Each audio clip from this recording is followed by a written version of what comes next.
Malakova sindromini yana bir ko'rinishi bosh miya ustuni oral bo'limi zararlanganda Groner Bertoletti degan sindrom bilan namoyon bo'ladi. Klinikasi qanday kechadi? Yuqorida ko'rsatilgan qarash parezi, yorug'likka javob reaksiyasi buzilishi, 4-chi bosh miya kranial nervlarining innervatsiyasidagi ko'z mushaklarini pareziga olib keladi.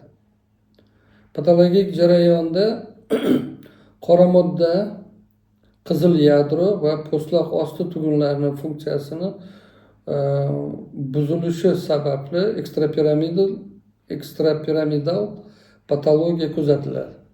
Ya'ni bunda kapsula sindromi belgilari kuzatiladi.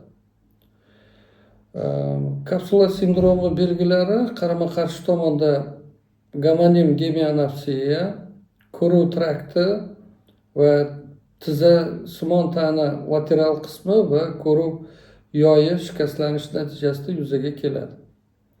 Keyin bunda ko'proq vegetativ belgilar ham kuzatiladi. Bunda talamusda qon aylanish buzilishi bilan bog'liq bo'ladi. Ushbu sindrom nemis shifokori Grunne tomonidan tasvirlangan. E'tiboringiz uchun rahmat. Kanalimizda qoling.